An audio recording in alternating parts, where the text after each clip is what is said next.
मुझे धर्मांतरण का झूठा आरोप लगाकर मुझे दबाव देकर नन बनने के लिए मुझे दबाव बना गया। वाह रे वाह, हमारी लड़कियां क्या मर गई? हमारी समुदाय की लड़कियां क्या मर गई? आपको बता देना चाहूंगा कि आपके टाइप से मंच में हमारे संरक्षक सिटी बाकला जी, हमारे बीच में सर्व आदिवासी समाज के कलाक अध्यक्ष जो कि हमारे साथ में हर सुख दुख में हमारे साथ में खड़े रहते हैं, सम्मानीय श्री श्याम सुंदर मरावी जी हमारे बीच में उपस्थित है। हमारे इस परिक्षेत्र के गायिका जी श्री राधेश्याम यज्ञेश्वरी जी, साथ में यहाँ पे मंच में जितने भी आवाज नहीं आ रहा है, सम्मानीय जितने भी क्षेत्र से आए हुए हमारे माता पिता भाई बहन एवं बच्चों, साथ में यहाँ पे हमारे बीच में मीडिया के साथी जो कि हमारी बातों को खबर कर रहे हैं, आप सभी को सादर अभिनंदन है। आज के इस दिन में जो कि हम सभी आज पूरे विश्व में बाबा साहब अम्बेडकर की जयंती मना रहे हैं, लेकिन साथ में हमारे साथ आज इस कुनकुरी के बल्कि छत्तीसगढ़ का मुख्यालय आज हृदय स्थल हमारा कुनकुरी हो गया है, क्योंकि हमारे छत्तीसगढ़ के यशस्वी मुख्यमंत्री कुनकुरी विधानसभा से आते हैं। परंतु आज दुर्भाग्य ये है कि आज हम यहाँ पे इस अम्बेडकर दिवस पे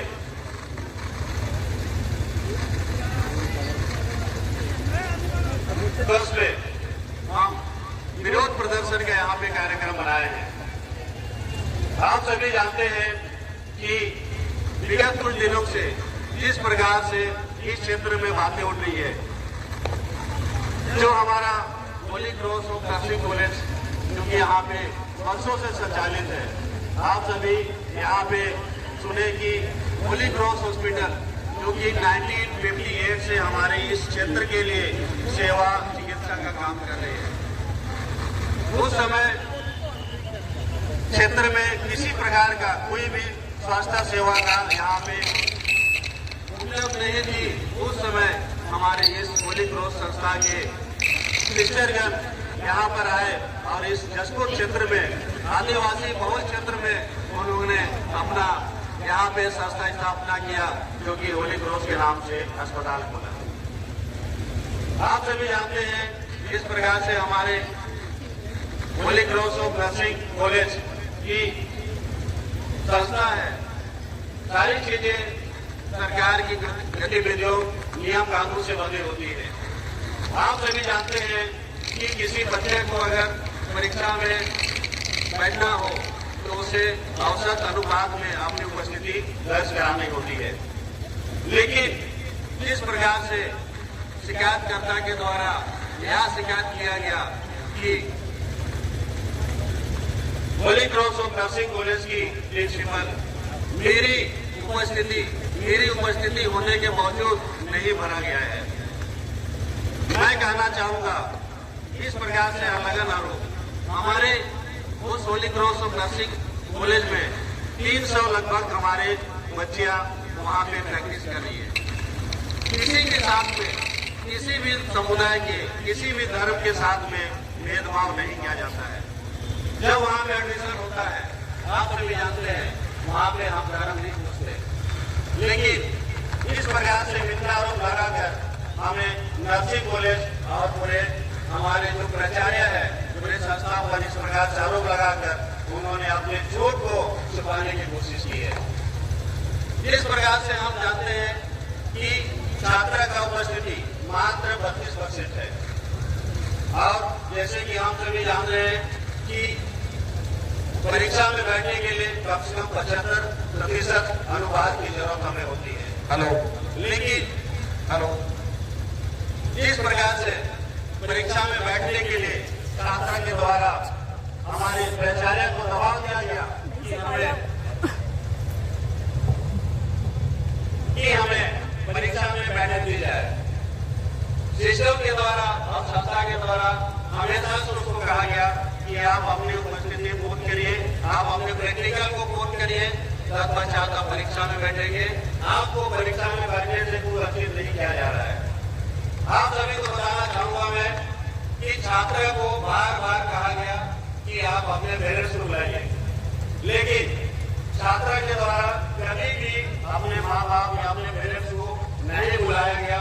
उनके द्वारा हमेशा से यही कहा गया कि कभी मेरे माँ बाप बीमार हैं, कभी हमारे माँ बाप गांव चले गए हैं। इस प्रकार से बहानेबाजी करते रहे और कभी अपने माँ बाप को नहीं बुलाया। अंततः यह हुआ कि वे मौखिक परीक्षा में, जो लिखित परीक्षा होता है, उसमें हेलो प्रवेश पत्र हासिल किया, वो भी दबाव होगा। तत्पश्चात जब प्रैक्टिकल की बारी आई, आप सभी जानते हैं कि बिना प्रैक्टिकल का कोई भी बच्चा या तो फिर कोई बच्चे नर्स नहीं बन सकते। आप सभी जानते हैं अगर हम गलत तरीके से उसे प्रैक्टिकल में बैठने की अनुमति दे दें, कल के दिन में कुछ हो जाता है तो आप हमारे ऊपर उल्टा आरोप लगाएंगे। तो फिर बच्चे के द्वारा पुनः जब प्रैक्टिकल परीक्षा पार हो गया, 1 अप्रैल को आती है और प्राचार्य के रूम में घुसती है। उसके बाद में प्राचार्य रूम में प्राचार्य बैठी हुई रहती है, शिकायत करता जाती है और वहां पे धमकी भरी सब कहती है कि मैं तुमको देख लूंगी, तुम्हारे संस्था को देख लूंगी, तुम मुझे नहीं जानती, कोर्ट कचहरी का चक्कर मेरा पुराना आदत है, मेरे मीडिया में बहुत सारे साथी बाहर हैं, मैं तुमको बर्बाद कर दूंगी, मैं तुमको देख लूंगी। इस प्रकार से कहकर वो वहां से निकल जाती है। तत्पश्चात वहां से निकलकर कुछ दिनों के बाद में, 1-2 दिनों के अंदर में हमारे मीडिया के साथी Holi cross of nursing college में प्राचार्य से मिलने जाते हैं। बातें तो बहुत अच्छी किए, सामने में जब मिले मीठा चोरी में बात किए, लेकिन जब वहां से निकले तो बगल में चोरा निकल पकड़ के निकले। तत्पश्चात जिस प्रकार से हमें पता चला कि एसपी सर और कलेक्टर महोदय को शिकायतकर्ता के द्वारा आवेदन दिया गया है और हमें उसके बाद में ही मीडिया के द्वारा पता चला कि लड़की के द्वारा या तो फिर छात्र के द्वारा Holi cross of nursing college के प्रिंसिपल के ऊपर में झूठे धर्मांतरण का आरोप लगाया गया। हम तत्काल हमारी टीम यहाँ में गठित हुई, सिस्टर प्राचार्य के साथ में हमने एसपी साहब से भी मुलाकात करने की कोशिश की। एसपी साहब मुलाकात नहीं कर पाए तो हमें वहाँ पे आओ जाओ में अपनी जो जवाब प्रस्तुत करनी थी, हम वहाँ पे जवाब प्रस्तुत किए। तत्पश्चात हमने कलेक्टर महोदय से भी मुलाकात की, हम अपनी बातों को रखे। कलेक्टर साहब बड़ी सहमति से और संस्था से हमारी बातों को सुने और हम वहां से निकल कर आए। तत्पश्चात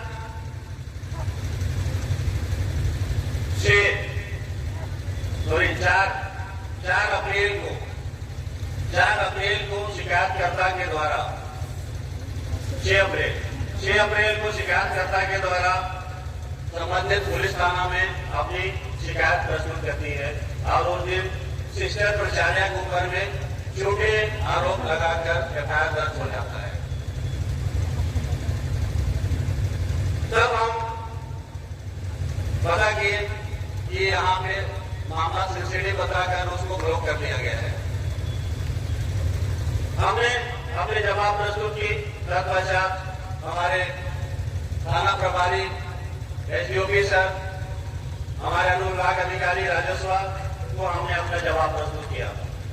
उसी दरमियान कलेक्टर महोदय के द्वारा भी एक टीम गठित की गई, जो कि 4 अप्रैल को उनकी 5 सदस्यों की टीम हमारे संस्था में आती है और विगत 5 साल का दस्तावेज वो ये पूरे समेट के ले जाते हैं।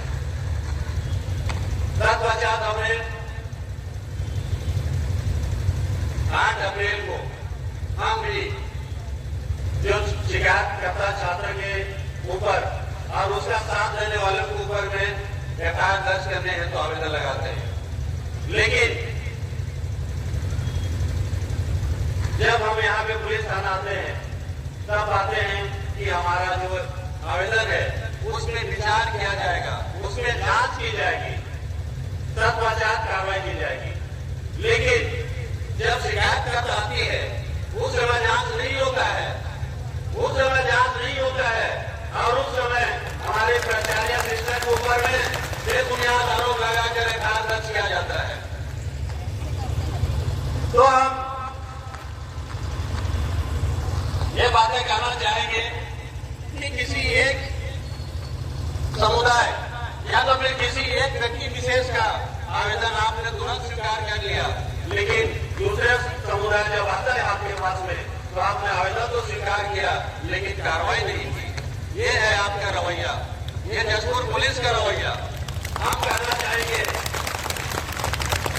कि जिस प्रकार से आपने हमारे प्रति रवैया किया है, हमारे भोले भाले लोगों के प्रति आपका रवैया क्या होता होगा। जब हम समुदाय के लोग मिल के अपनी बातों को रख लेंगे तो आपने कहा कि जांच करेंगे। आप जांच के दौरान आज तक आपने इस पर जवाब नहीं दिया। तत्पश्चात हमने थाना प्रभारी महोदय से भी निवेदन किया कि सर हमारी आवेदन पे क्या विचार हो रहा है। तो बताया जाता है कि आपके आवेदन पर कार्रवाई करेंगे लेकिन उसमें पहले हम जांच करेंगे। हम उसी दिन कहे कि सर सामने वाले का आवेदन आप एक बार में स्वीकार कर लेते हैं और उनका एफआईआर दर्ज तुरंत कर लेते हैं, लेकिन हमारा 4 दिन से आवेदन दिया गया है उसमें कुछ कार्रवाई नहीं होती है। उसी दिन हम सभी बोले कि अगर इस प्रकार से रवैया होगा तो फिर हम अपनी बातों को रखने के लिए, अपनी संवैधानिक बातों को रखने के लिए हम रोड में उतरने के लिए विवश होंगे। थाना प्रभारी के द्वारा कहा जाता है आप स्वतंत्र है अपनी बातों को रखने के लिए। तब आज हम यहाँ पे मैं बताना चाहूंगा, हम यहाँ पे ईसाई समुदाय से आए हुए हैं, हमें यहाँ पे कोई शौक नहीं है इस रोड में बैठने के लिए, हमारे भोले भाले लोगों को यहाँ पे लाने का कोई शौक नहीं है। मैं बताना चाहूंगा हम 40 काल में है और 40 काल के इस पुण्य सप्ताह में हम आज विगत कल हम खजूर त्योहार माने। जिस प्रकार से यीशु की जय जयकार करते हुए यरूशलेम में हमारे यीशु की जय जयकार होती है, आज जब हम मान के न्याय के लिए हम कुरकुरी जैसा चौक में अपने भावों को रखने के लिए हमें नहीं आना पड़े। आपको बता दूं जिस प्रकार से हमारे प्रति भेदभाव किया गया, माननीय न्यायालय में प्रकरण लंबित है और चूंकि आज के आप सभी को बताना जरूरी समझूंगा मैं। विगत कुछ जिस प्रकार से 10 तारीख को यहाँ पे कतिपय संगठनों के द्वारा हमारे सिस्टर मिर्सी के गिरफ्तार होने का दबाव जिस प्रकार से किया गया और उनका आवेदन अनुविभागीय अधिकारी राजस्व कुरकुरी को दिए और अनुविभागीय अधिकारी राजस्व यहाँ से उनको अनुमति भी दे दिया।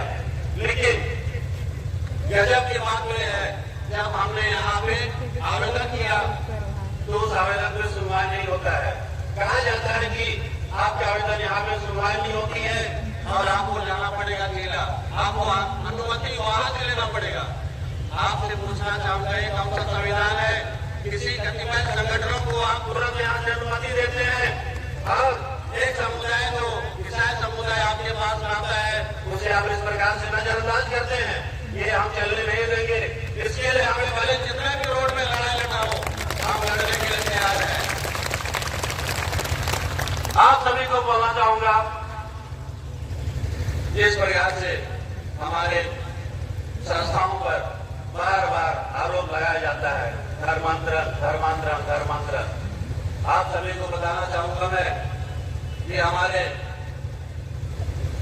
इस क्षेत्र में जितने भी शिक्षा है चिकित्सा है, मैं जहां तक सोचता हूं कोई जशपुर जिले के ऐसा कोई परिवार ना हो जो कि हमारी इस मिशन संस्था का सेवा का लाभ ना लिया हो। क्योंकि जिले में जब कोई सरकारी व्यवस्था नहीं थी उस समय यही हमारी मिशनरी संस्था आई और आपको शिक्षा और चिकित्सा का सेवा का अवसर दे रहे हैं, जिसे आप सभी और हम सभी यहाँ पे अपनी लाभ ले पा रहे हैं। मैं आप सभी को बताना चाहूंगा यही हमारा मिशन स्कूल है जहाँ से पढ़कर हम सभी और आप सभी आज यहाँ से उनके बड़े बड़े पोस्टों में विराजमान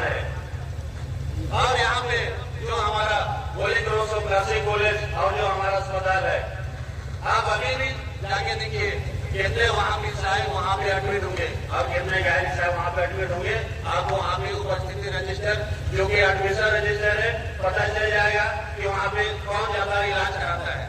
हम इसमें ज्यादा नहीं बोलना चाहेंगे क्योंकि मैं चाहता हूँ कि हमारा जो समुदाय है किसी भी धर्म से किसी भी वर्ग से भेदभाव नहीं करता है, लेकिन इस प्रकार से हमारे ऊपर में गलत आरोप लगता है, गलत लांछन लगता है, हम उसका विरोध करते हैं। इस प्रकार से हमारे जसपुर जिला के हिंदू कुल तिलक स्वर्गीय दिलीप सुचुदियो, आप सभी को बताना चाहूंगा रांची संत जेवियर कॉलेज के स्टूडेंट रहे। वे कभी भी स्कूलों पे अस्पतालों पे उन्होंने टीका टिप्पणी नहीं की, क्योंकि वे जानते थे कि एक अस्पताल है, एक शिक्षा है जो कि वो शिक्षा का मंदिर है, एक अस्पताल है जहाँ पे किसी भी वर्गों के भेदभाव के साथ में वहाँ पे इलाज किया जाता है। लेकिन जिस प्रकार से जसपुर जिले में हमारे माननीय मुख्यमंत्री यशस्वी मुख्यमंत्री का गिरी जिला है, आज वहाँ पे हम सभी उनके विधानसभा के लोग आगे यहाँ पे अपनी मांगों को रखने के लिए हम मजबूर हैं और हम उनसे मांग करते हैं कि इस प्रकार से झूठी आरोप लगाना बंद करें और हमारे संस्थाओं पर जिस प्रकार से लांछन के आरोप लगा रहे वो सारी चीजें बंद हो। अब जिस प्रकार से हमारे संस्थाओं में जो बच्चे पढ़ रहे हैं उसमें अविश्वास, भय, डर का माहौल पैदा हुआ है। आपके कारणों से आज ये सारी समस्याएं पैदा हुई है। मैं चाहूंगा आप अपने क्षेत्र को शांतिपूर्वक भाईचारा से जीने दें, जो सामंजस्य बनाए रखे हैं।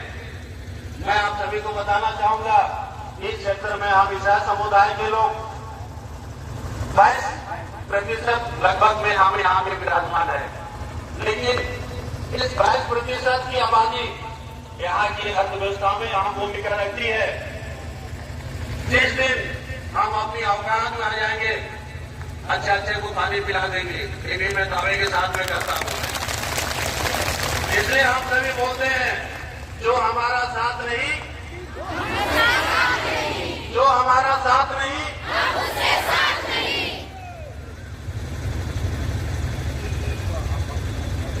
मेरे शहर के वासियों, मेरे क्षेत्र के वासियों, हम कभी ऐसा नहीं चाहते हैं कि हमारे बीच में भेदभाव हो, हमारे बीच में आपसी सौहार्द खराब हो, हम कभी नहीं चाहते हैं। लेकिन जिस प्रकार से झूठा एवं मिथ्या आरोप लगाकर जो राजनीति सीखने के लिए, अपनी चेहरा चमकाने के लिए जो लोग आरोपी का मदद कर रहे, सावधान हो जाए। ये जसपुर भोले भाले लोगों का, शांत मिजाज लोगों का ये क्षेत्र है। सोए हुए शहर को जाने दो, एक जगह पर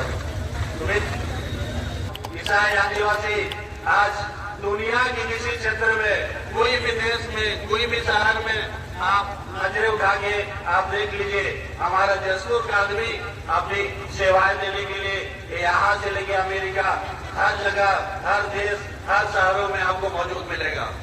किस प्रकार से यहाँ पे सिस्टर बता रही थी कि हमारी हेड ऑफिस है आउट ऑफ कंट्री स्विट्जरलैंड। आप सभी जानते हैं कि हमारा सेवा का क्षेत्र सिर्फ यहाँ पे नहीं, क्योंकि हम एक मानव धर्म मानने वाले इंसान है, हम ईसाइयत को मानने वाले इंसान है।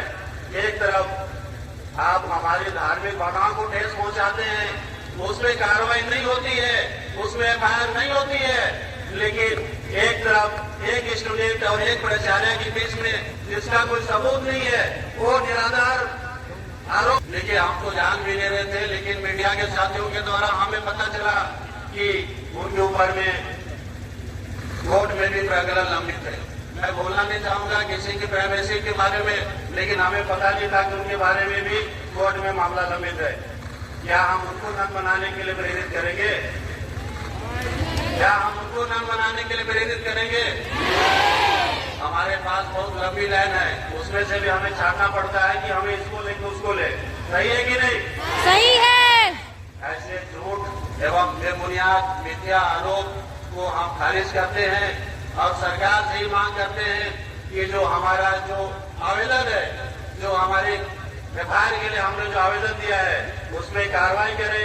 हमारी मांगे ये है कि जो भी एफआईआर दर्ज करने वाली शिकायतकर्ता के ऊपर में एफआईआर दर्ज हो और जो उसका साथ दे रहे, जो हमारे भाई उनके साथ दे रहे, उनके खिलाफ एफआईआर दर्ज हो। मैं यही मांग रखते हुए अपनी बातों को विराम करता हूँ। सभी को बहुत बहुत धन्यवाद। जोहार, जय यीशु। सभी को पुण्य सप्ताह की ढेर सारी शुभकामनाएं। धन्यवाद।